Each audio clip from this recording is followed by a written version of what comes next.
change the given equation into slope-intercept form, y is equal to mx plus b. Determine the slope m and y-intercept b. So, dito, sa given natin, x plus 4y is equal to 8, i-convert natin into slope-intercept form. So, ano ba yung format, no? So, ano ba yung form ng slope-intercept? So, dito, we have here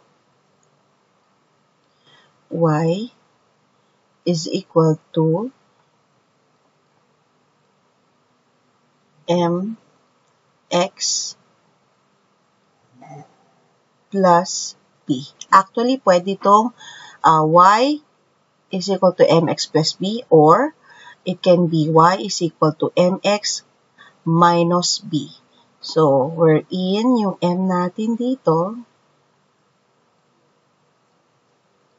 so yung m natin dito, ito yung ating slope. Yung b naman natin, ito yung y-intercept.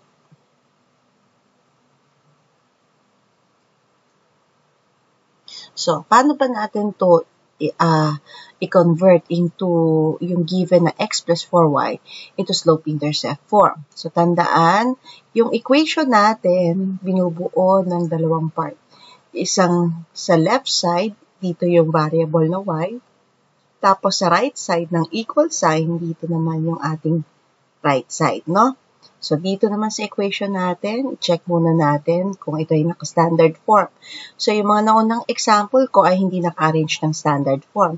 So, kung tatanungin nyo, ma'am, hindi naman siya naka-arrange ng standard form. No need na kasi ang hinahanap naman sa problem ay i-convert natin into slope-intercept form. So, dito, i-check lang natin isa-isa yung ax. We have here x. So, ang coefficient nito ay 1. So, yung b, y, we have here 4y. Tapos, yung c natin, na yung constant natin, yun yung 8. So, ang tanong, the same ba yung format ng standard form? Yes, the same. So, no need to arrange. So, ito ay naka-standard form na. So, dito, identify lang natin yung left side niya. Ito yung x plus 4y. Ito yung left side ng equal signs. So, tapos yung right side naman ng equal sign natin is yung 8. So, ito yung right side natin. So, convert na natin. So, sulat lang natin. We have here x plus 4y is equal to 8. So, as a rule, ang gagawin lang natin, kailangan nasa left side yung 4y. So, lagay natin 4y is equal to, and then lahat ng mga natira, yun yung mga ililipat natin. So, yung isa sa natira dito, no, yung x, ang sign nito is positive x. So, pag nilipat natin yung positive x sa kabila, magiging negative x. So, that would give us, no, 8 minus x. Ayan, i-arrange natin. So, we have here 4y is equal to, unahin natin yung may variable na x. So, ang sign niya is negative x. So, negative x. Now, yung 8, isunod naman natin yung 8. Ano ba ang sign ng 8 na dapat natin ilagay? So, dito sa 8, walang sign na nakasulat. It means yan ay positive. So, plus 8 yan. Okay? Next. So, arrange lang natin. So, we have here 4y is equal to negative x plus 8. Next na gagawin natin, dapat ang makukuha lang, ang dapat matitira lang ay variable y. Meron pa siyang 4 para alis yung 4 at maging 1 ang value niya. So, ano i-divide natin sa 4 para maging 1? So, i-divide natin yung 4 ng positive 4 din. So, kung anong ginawa mo sa left side, yun din ang gagawin mo sa right side. So, divide natin ng 4. Divide din natin ng 4. Now, dito, okay, so, di-divide natin 4 divided by 4, that is equal to 1. So, yan yung goal natin. Kailangan maging 1 yan, 1y, no? Equals to, so, yung negative x divided by 4. Actually, ang coefficient ng x natin dito ay 1. So, negative 1 divided by 4, negative 1x divided, or negative x divided by 4. So, anong sagot natin dyan? So, ang gagawin lang natin is kukunin lang natin yung coefficient. Ano ba yung nakuha natin coefficient? So, ang nakuha natin coefficient dito is negative 1 over 4. Okay? And then, saka natin ilalagay dito sa tabi niya yung x.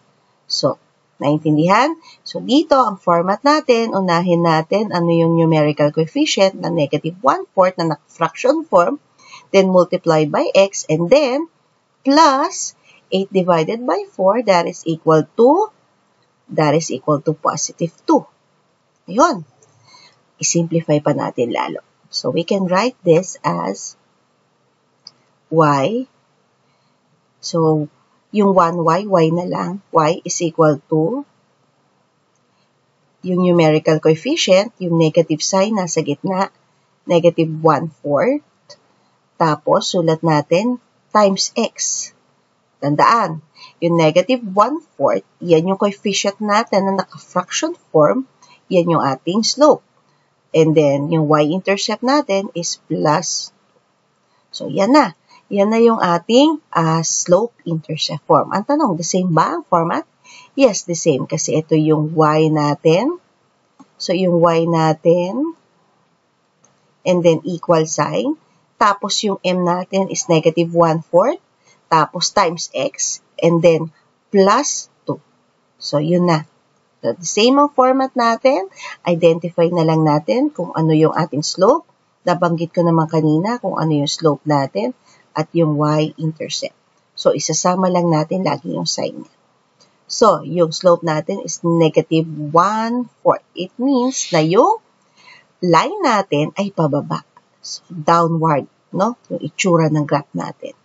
And then, yung y-intercept natin is positive 2. Isasama yung sign, which is positive 2. So, yan na. So, that would be yung answer natin for example number 4.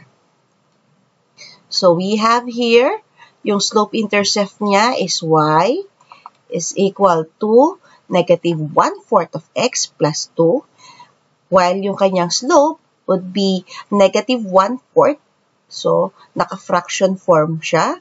So, ibig sabihin ng negative 1/4, ibig sabihin negative means pa-downward yung ating line. And then, yung y-intercept natin is positive 2. So, this would be yung answer natin for example number 4.